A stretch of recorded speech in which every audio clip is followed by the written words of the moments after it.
Bangla QR নিয়ে সরকার, bank এবং মিডিয়াতে এত মাতামাতির মূল কারণ হল এটি বাংলাদেশের অর্থনীতি এবং সাধারণ মানুষের দৈনন্দিন লেনদেনে একটি বিরাট বৈপ্লবিক পরিবর্তন, রিভলিউশন আনতে যাচ্ছে। সহজ কথায়, আমরা এতদিন যেভাবে টাকা লেনদেন করে অভ্যস্ত, সেই পুরো অভ্যাসটাই বদলে দেওয়ার ক্ষমতাসম্পন্ন এই প্রযুক্তি। কেন এটি নিয়ে এত আলোচনা, তা নিচে কয়েকটি পয়েন্টে দেখলে পরিষ্কার হবে। 1. কাউন্টারে কিউআর কোডের জটলা থেকে মুক্তি। আগে একটা দোকানে গেলে দেখা যেত ক্যাশ কাউন্টারে বিকাশ, নগদ, রকেট, উপায় এবং 3-4টি ব্যাংকের আলাদা আলাদা কিউআর কোডের স্টিকার ঝুলছে। গ্রাহকদের জিজ্ঞেস করতে হতো, ভাই, বিকাশের কোড কোনটা, নগদেরটা কই? বাংলা কিউআর এসে এই ঝামেলার ওপর বুলডোজার চালিয়ে দিয়েছে। এখন দোকানে থাকবে মাত্র একটি কিউআর কোড। আপনার ফোনে যে অ্যাপই থাকুক না কেন, ওই একটা স্ক্যান করেই পেমেন্ট করা যাবে। এই এক কোডেই সব, বা ইন্টারঅপারেবিলিটির কারণেই এটি নিয়ে এত শোরগোল। 2. ক্যাশলেস বাংলাদেশ বা নগদ টাকামুক্ত।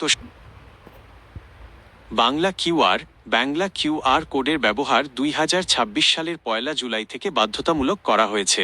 এর মানে হল, আজ 30 জুন 2026 পর্যন্ত এটি স্বেচ্ছাধীন বা পছন্দের ভিত্তিতে ছিল, কিন্তু আগামীকাল থেকে বাংলাদেশের সমস্ত মার্চেন্ট বা ব্যবসায়িক প্রতিষ্ঠানের জন্য এই একক বা সমন্বিত পেমেন্ট কোড ব্যবহার করা বাধ্যতামূলক হয়ে যাচ্ছে। অর্থাৎ এখন থেকে দোকানদারদের আর আলাদা আলাদা অনেকগুলো কিউআর কোড হ্যাঁ, অবশ্যই যাবে। ক্যাশ বা নগদ টাকায় লেনদেন আগের মতোই স্বাভাবিকভাবে করা যাবে। বাংলা কিউআর কোড বাধ্যতামূলক করার মানে এই নয় যে কাগজের টাকা বা ক্যাশ লেনদেন নিষিদ্ধ করা হয়েছে। বাজারে ক্যাশ টাকা আগের মতোই সচল থাকবে। তাহলে বাধ্যতামূলক করার আসল মানে কি? বাধ্যবাধকতাটি মূলত ব্যাংক এবং দোকানদারদের জন্য। দোকানে যদি কোনো ডিজিটাল পেমেন্টের ব্যবস্থা, কিউআর কোড রাখা হয়, তবে সেটি আলাদা আলাদা না রেখে বাংলা কিউআর নিয়মে রাখতে হবে। অর্থাৎ বিক্রেতারা যেন ক্রেতাকে বাধ্য না করেন যে শুধু বিকাশ লাগবে বা শুধু অমুক ব্যাংকের অ্যাপ লাগবে। ক্রেতাদের জন্য এটি একটি বাড়তি সুবিধা। আপনি চাইলে ক্যাশ টাকা দিয়েও সওদা কিনতে পারেন, আবার চাইলে বাংলা কিউআর স্ক্যান করেও পেমেন্ট করতে পারেন।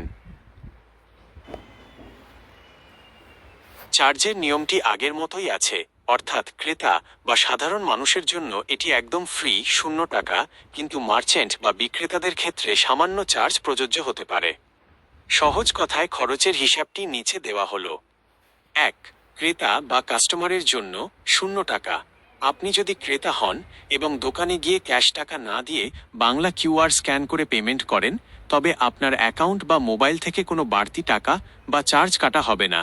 পণ্যের দাম যদি 500 টাকা হয়, আপনার অ্যাকাউন্ট থেকে ঠিক 500 টাকাই কাটবে।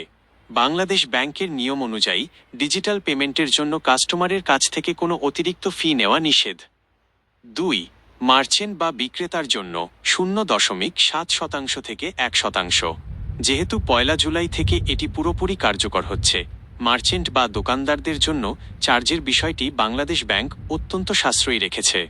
দোকানে ক্যাশ টাকা নিলে বিক্রেতার কোনো চার্জ লাগে না। না ভাই, সরকার আপনার কোনো ক্ষতি করবে না বা আপনাকে কোনো শাস্তি দেবে না। এই আইনটা আপনাকে বা দোকানদারদের শাস্তি দেওয়ার জন্য করা হয়নি। আসলে ভুল বোঝাবুঝিটা এখানেই হয়। বিকাশ, নগদ বা রকেট রাখা সরকার নিষিদ্ধ করেনি। আপনি দোকানে অবশ্যই বিকাশ, নগদ, রকেটের মাধ্যমে টাকা নিতে পারবেন। তাহলে সরকারের নিয়মটা আসলে কি? বিষয়টি একজন ইলেকট্রিশিয়ান হিসেবে সার্কিটের লাইনের মতো করে চিন্তা করুন। আগের নিয়ম আলাদা, সবাইকে একটি কমন বাংলা কিউআর কোড দেয়। তাই আপনার দোকানে যদি এখনো পুরানো বিকাশের বা নগদের আলাদা স্টিকার থাকে, সরকার এসে আপনার দোকান বন্ধ করবে না বা জরিমানা করবে না। 2. বিকাশ, নগদ বা আপনার সংশ্লিষ্ট ব্যাংকই নিজে থেকে এসে আপনার পুরানো কোডটি বদলে দিয়ে একটি নতুন বাংলা কিউআর কোড দিয়ে যাবে। সহজ কথা, আপনি বিকাশ, নগদ, রকেট সব অ্যাকাউন্ট। আপনি যদি আপনার দোকান থেকে বাংলা কিউআর কোডের স্টিকার বা খুঁটিটি খুলে ফেলেন, তাহলেও তারা চিহ্ন আইনগতভাবে আপনার কোনো বড় বিপদ হবে না, পুলিশ আসবে না বা সরকার আপনাকে জরিমানা করবে না।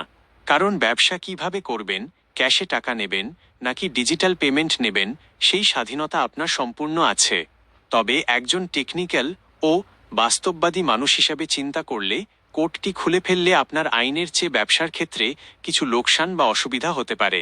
সেগুলো নিচে তুলে ধরছি। 1. কাস্টমার ফিরে যেতে পারে। ক্যাশলেস কাস্টমার হারানো। আজকাল বিশেষ করে তরুণ প্রজন্ম বা চাকরিজীবীরা অনেকেই পকেটে বেশি ক্যাশ টাকা রাখেন না। তারা ফোনে বিকাশ, নগদ বা ব্যাংক অ্যাপ দিয়ে পেমেন্ট করতেই বেশি পছন্দ করেন।